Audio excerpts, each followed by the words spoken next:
In order to do that, we've got to appeal to their reality. And largely the reality of a lot of humanity right now is things suck. I can see where they're coming from. I was there too. It's largely been done by the media. No, it's not fair, because they've infiltrated everybody's homes with TVs and things like that. But the truth is, we're real. We're, well, as real as it gets. We're walking around with them, and put a person versus a TV anytime, and with compassion and love, that person's going to freaking win. So we gotta go back into that world there, New Agers. And please stop talking about everything as if it's so, ooh. I know it's a nice place to be, but if we want to be compassionate, we gotta go back into that hard, cold place and help people get there too. And it benefits all of humanity, and I'm about to get to why. Genetically, scientifically, it does. So sorry, just had to go on that tangent for a minute, because there's so many good people out there who get it, who are being selfish and letting themselves float around the clouds, which is not the right thing to do, because you are here. You were put here by something for a reason. Don't act like you're not responsible for helping while you're here. We can't check out. It'll be the end of humanity if we do. Here's why, scientifically. Now, we'll go back to the basic biology of your half your mother, half your father, and that goes back. Okay, by the time we're back, 2,000, 5,000 years, this is pretty spread out, right? Yes, we've got tens of thousands, if not millions of people. It's impossible to say at that point. Maybe we've got a lot of relatives here today. We acknowledge our nieces, our nephews, our children, our mothers, our fathers, our grandparents. But, humanity is so short-sighted that as soon as somebody's dead, if we didn't experience that person, it's truly hard to appreciate that they are living in you today biologically. Yes, they are. Yes, they are. I don't care if you like them or not. If you don't like them, it's because they're so much like you. It's part of yourself you don't like. That's right. They're living in you today. They make up everything you are biologically. They are alive in you today. Same genes. Same genes equals same person. So if we go back 2 generations, you've got 6 people, alive in you today. Okay, and it gets real spread out.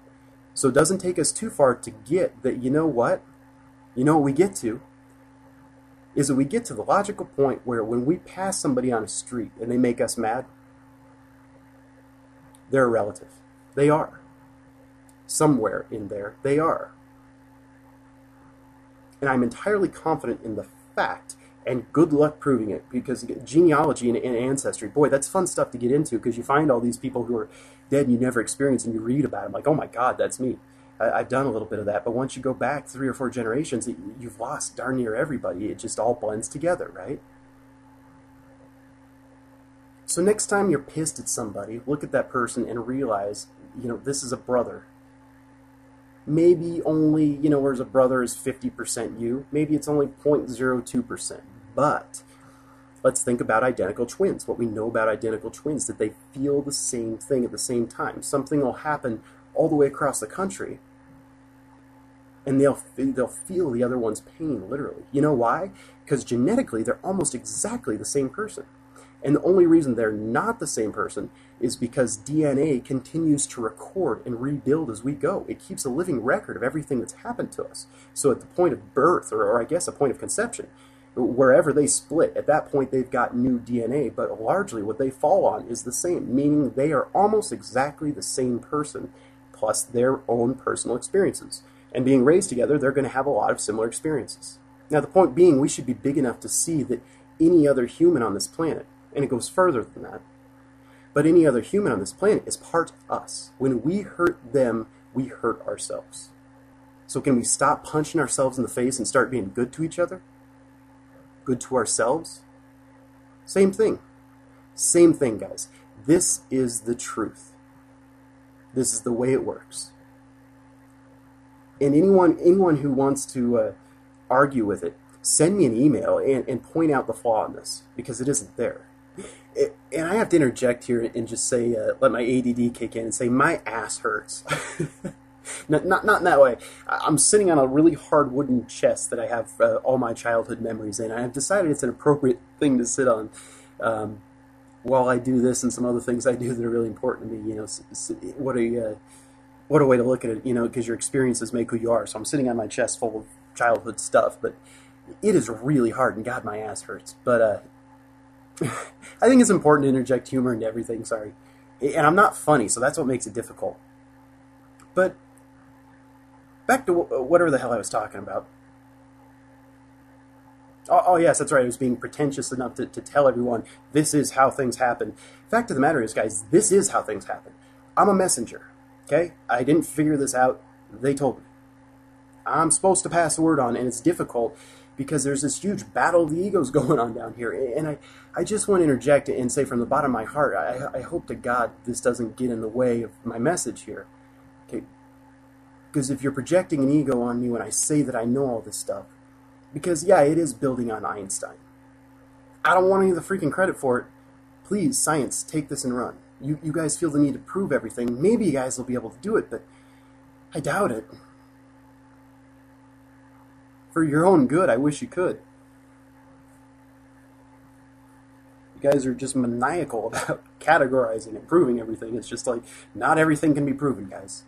That's just the way it is. It's okay. It's okay, but let's accept this and start with a clean slate. Work together, guys. Work together, because my point here is it's that new agey saying that we are all one. Well, they say that without, you know, that's what frustrates me. Because most people can look at it and say, you know, bullshit, I'm me, he's him. That's wrong. Okay, somewhere in between is where the truth is. I think we all want to get to the truth, especially this crowd that I'm speaking to. And I respect that a lot. I do too. The truth is, it's somewhere in between. Partially, yes, we are all one. And we can't even get it right with humanity. The fact of the matter is, and I won't go too deep into this because I don't want to lose everybody, but this goes down to the particle. On a particle level, with a rock, we have common particles. We are the same thing on a level. But let's worry about humanity first, you know, and then we'll just kind of like go backwards down the evolutionary train. Like, next, we're at monkeys. Yes, hey, hello, monkey friend. You're part me. Good to meet you. It's like, but in reality, guys, it is. It's like looking at your child. This is why compassion is so important for the collective good. So many people are in the place where they're like, screw the collective good. I'm so sick of that crap. No, don't tell yourself that, guys. You know that's not true. I was a little bitter the other day, and I was walking around at the place I was at. I don't want to say where it is, which is ridiculous, but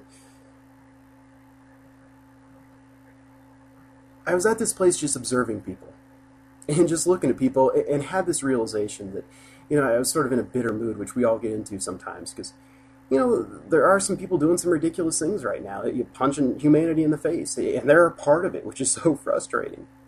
But you know, just join the club, guys. This is what I'm saying. Freaking, let's work together and not against each other. It is that easy, everybody. It genuinely is. But I was looking at everybody thinking, you know, everybody here in their hearts wants to do good. They want to be happy. They think they can't be. They think they can't be happy, or they think they can't always do good. They think they have to be selfish. That's because that's the way the society has been built. The concept of money alone makes us do that. The very fundamental concept of money is it's rewarding the individual for his own personal efforts. And that is backwards, everybody. That will never freaking work. Ever. Which is largely why I'm not worried about what's going on with the economy. Good riddance, I say. Money's got to go, and that will take a big leap for humanity. I don't think, you know, I think that's a long ways down the road. We're going to have to find some monkey-type way of exchanging one thing for another. You know, that's deeply ingrained in our society. You know, maybe we can. I'm an optimist. Maybe everybody will get it. That money isn't real. It's not important. It's each other. That's what's important. And even if I have to appeal to you on a selfish level, I've just logically shown